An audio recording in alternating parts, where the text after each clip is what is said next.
வந்துள்ளேன். அஸ்ஸலாமு அலைக்கும் வரஹ்மத்துல்லாஹி வபரகாத்துஹு. இந்த உலக கல்வியை நீங்கள் எவ்வளவு வேணாலும் கற்றுக்கொள்ளுங்கள்.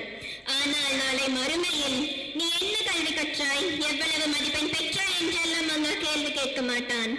மாறாக அல்லாஹ்வுடைய கல்வி, இந்த இல்முத்தீன், இல்மு ஷரீஅ, முஸ்லிமான ஒவ்வொரு ஆண் பெண் மீதும் அல்லாஹ் கட்டாய கடமையாக்கியுள்ளான்.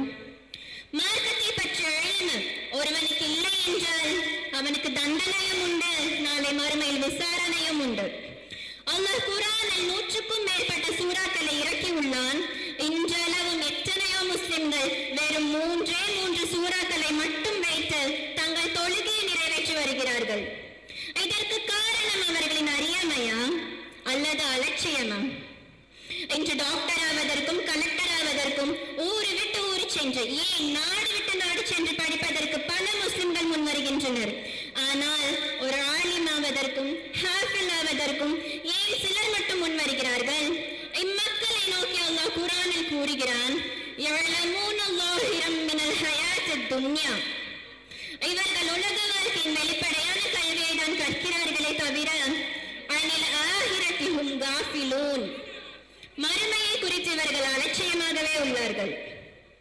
இந்த உலக கல்வி கற்பதற்கு ஏராளமான கல்லூரிகளும் பல்கலைக்கழகங்களையும் கொண்டது நம் மாநிலம் முதன்மை இடத்தில் உள்ளது.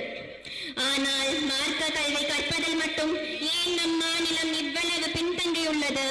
எவரொருவர் மார்க்க கல்வியை சம்பாதிக்கிறாரோ அவருக்கு உயர்ந்த அந்தஸ்தை கொடுக்கிறேன் என்று அல்லாஹ் குர்ஆனில் கூறுகிறான்.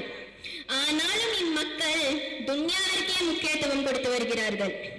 துன்யா தரும் நன்மை மண்ணோடு மண்ணாக போகும், ஆனால் தீன் தரும் நன்மை மரணத்தையும் தாண்டி செல்லும் என்பதை இவர்கள் யோசிப்பதில்லை. எவரொருவர் கல்வியை தேடி ஒரு பாதையில் நடக்கின்றார், சுவனப்பாதை எளிதாக்குகிறான். எனவே சிறு வயதிலிருந்தே மார்க்க கல்வியை கற்போம், சீரிய வாழ்வை பெறுவோம். நல்லொழுக்கம் நம்முள் வளரும், சுவனப்பாதை நம்மை வந்து சேரும் என்று கூறி முடித்துக் கொள்கிறேன். அஸ்ஸலாமு அலைக்கும் வரஹ்மத்துல்லாஹி வபரகாத்துஹு.